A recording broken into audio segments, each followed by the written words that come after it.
Hola, ¿cómo están? Espero que estén muy bien. Hoy vamos a leer el quinto capítulo de Frankenstein de Mary Shelley. Así que bueno, vamos, presten atención. Así compartimos esta lectura. Capítulo 5. Fue una horrible noche de noviembre que logré concluir mi tarea.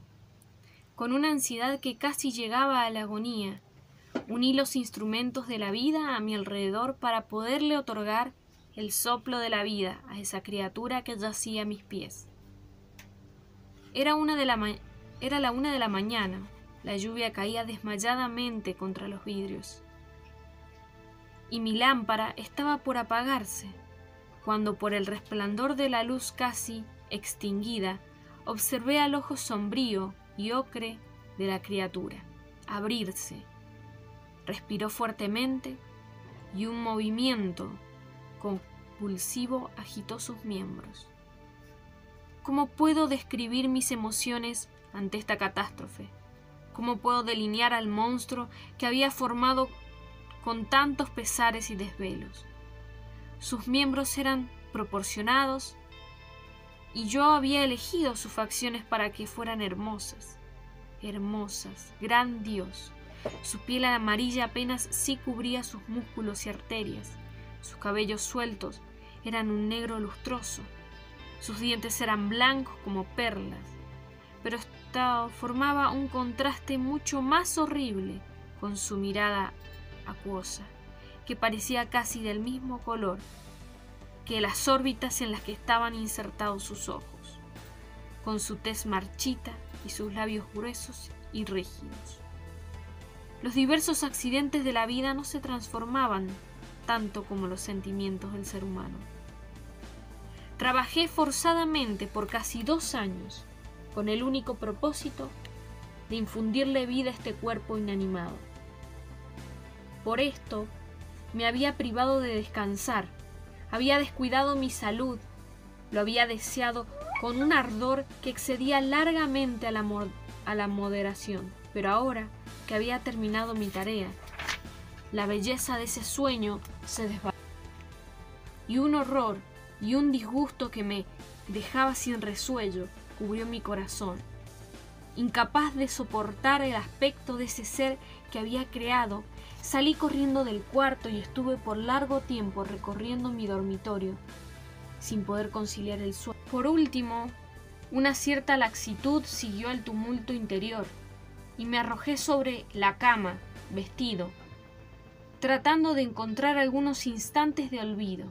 Fue en vano. Aunque me dormí, me perseguían los sueños más salvajes. Me parecía ver a Elizabeth, en la flor de la salud, caminando por las calles de Ingolstadt. Con placer y deleite la abracé, pero cuando le di el primer beso en sus labios, estos se tornaron fríos por la muerte. Sus rasgos cambiaban y creí que tenía entre mis brazos el cuerpo de mi madre.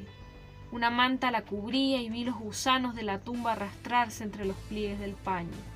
Desperté sobresaltado y lleno de horror. Un sudor frío cubría mi frente, mis dientes castañaban, mis miembros se movían de modo convulsivo, cuando la luz débil y amarillenta de la luna, que se filtraba por entre las persianas, distinguía al ser, al monstruoso terrible que había creado. Alzó el cortinado de mi lecho y sus ojos, si es que así se pueden llamar, se fijaron en mí. Movió las mandíbulas y musitó algunos sonidos mientras una sonrisa le plegaba las mejillas. Tal vez él habló, pero no lo escuché. Una mano extendida quería aparentemente detenerme, pero huí escaleras abajo. Me refugié en el patio. Allí estuve por el resto de la noche, caminando en el medio de la gran agitación, escuchando atentamente, temiendo que cada ruido me anunciara la presencia de ese ser demoníaco a quien había dado vida. Oh, ningún ser humano podía soportar ese rostro. Una momia volviendo la vida no era tan espantosa como aquel monstruo. Lo había observado cuando aún no estaba terminado, era feo, pero cuando esos músculos y esas articulaciones comenzaron a moverse, se convirtió en algo que ni Dante hubiera podido imaginar. Pasé una noche terrible. Por momentos me latía tan fuertemente el pulso que sentía palpitar todas mis arterias. En otros estaba a punto de perder el sentido debido a mi extrema debilidad y angustia. Mezclado con ese espanto sentí la amargura de la decepción. Los sueños que fueron mi alimento durante tanto tiempo se estaban convirtiendo en un infierno, y el cambio era tan súbito, tan completo. Llegó la mañana miserable y húmeda, y mis ojos insomnes descubrieron la iglesia de Ingolstadt, su campanario blanco y su reloj que marcaba las 6 de la madrugada.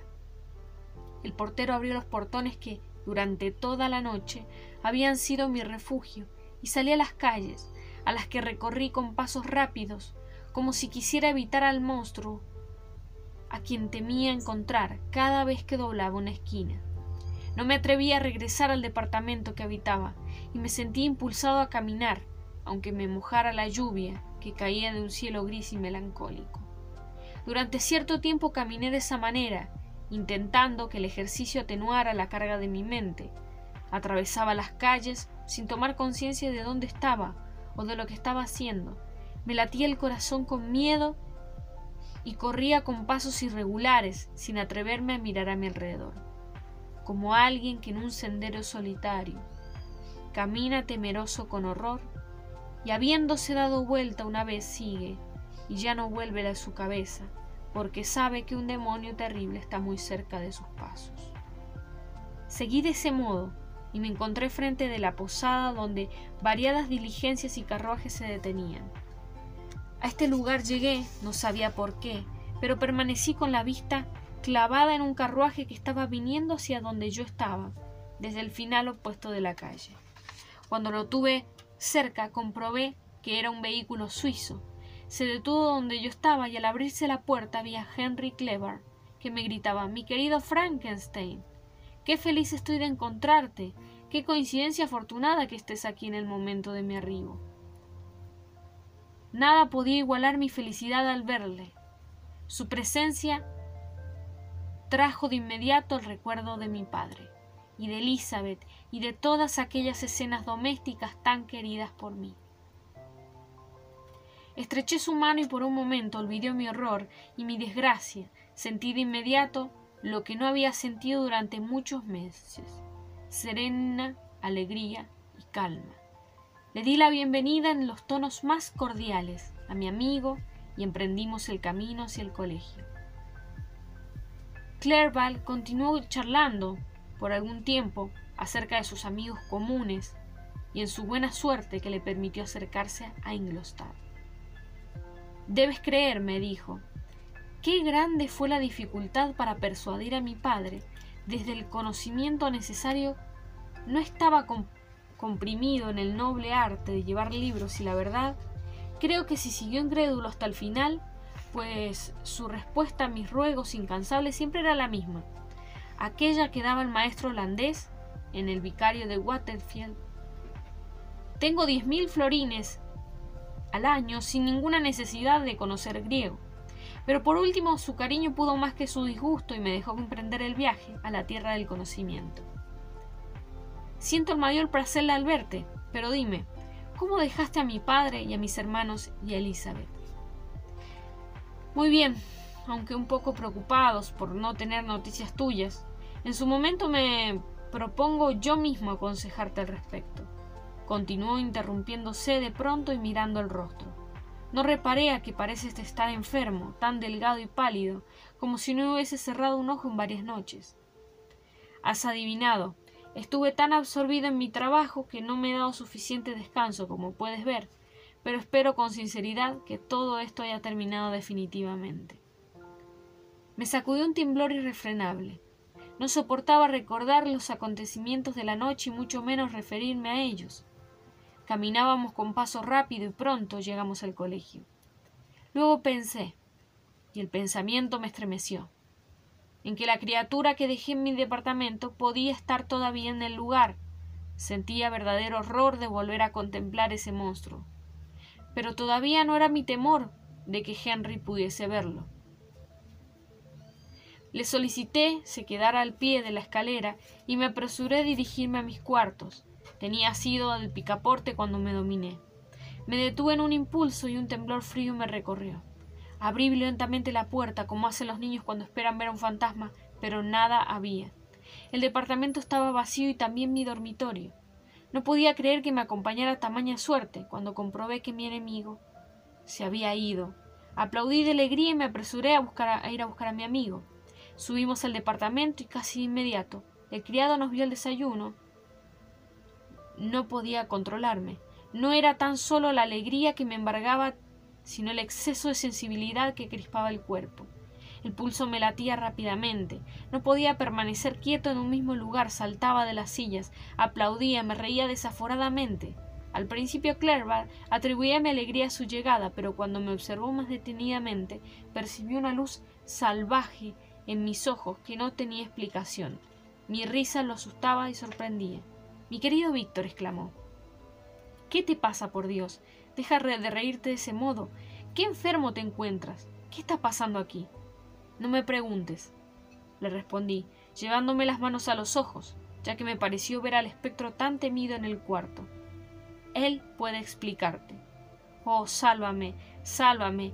Imaginé que el monstruo se apoderaba de mí, luché con furia y caí al suelo, víctima de un paroxismo. Pobre Clerval, ¿qué habrá sentido en ese momento? Un encuentro que había soñado con tanta alegría se convertía en una amargura. Pero yo no presencié su angustia, ya que había perdido el sentido y no lo volví a recuperar después de un tiempo. Este fue el comienzo de una fiebre nerviosa que me tuvo confinado durante varios meses. Durante todo este periodo Henry fue el único que me atendió. Supe después que debido a la avanzada edad de mi padre, para realizar un viaje tan fatigoso y la tristeza que provocaría mi enfermedad en Elizabeth, les ahorró el sufrimiento disimulando la gravedad de mi dolencia. Sabía que yo no tendría a alguien que me cuidara con tanta dedicación y bondad como él mismo, y confiando en mi recuperación no dudó en que estaba realizando el acto más indulgente hacia ellos. En verdad estaba muy enfermo. Es indudable que las atenciones incansables y denotadas de mi amigo fueron las únicas capaces de devolverme la vida. La forma de ese monstruo que yo había creado se dibujaba a cada rato en mis retinas y deliraba permaneciente, hablando acerca de él. Mis palabras sin duda sorprendieron en Henry, que creyó que había en mi imaginación conturbada, pero mi persistencia en retornar siempre al mismo tema lo persuadió de que mi enfermedad se debía a un hecho extraño y terrible. Muy lentamente, con algunas recaídas que preocupaban a mi amigo, logré curarme. Recuerdo la primera vez que pude contemplar los objetos a mi alrededor. Advertí que las hojas caídas ya no estaban, que los árboles de mi ventana empezaban a brotar. Era una magnífica primavera. La estación contribuyó a mi cura. Sentí también en mi pecho nacían sentimientos de afecto y alegría. Desapareció mi estado depresivo y poco a poco recuperé mi ánimo, el que había tenido antes de la pasión fatal. «Querido Clerval», exclamé, «qué bueno has sido conmigo. Todo este invierno, en vez de cuidar, de estudiar, lo pasaste aquí. ¿Cómo podré pagarte lo que hiciste? Me siento culpable por la decepción que te produje. Confío en que me perdones. Me sentiré muy bien pagado si no sufres una recaída y te recuperas con rapidez. Como te encuentro muy animado, te pido permiso para comentarte cierto tema». Comencé a temblar. «¿Cierto tema? ¿Qué podría ser? ¿Se referirá a alguna cuestión en la que yo no quería pensar?» «Ten calma», dijo Clerval, al observar mi estado de ánimo. «No me referiré a la cuestión que si tanto te perturba, pero tu padre y tu prima se sentirán felices si recibieran una carta tuya, apenas si conocen la gravedad de tu enfermedad y están preocupados por tu largo silencio». «¿Eso es todo, mi querido Henry? ¿Cómo podrías creer que mis primeros recuerdos no serían para esos seres queridos a quienes tanto amo?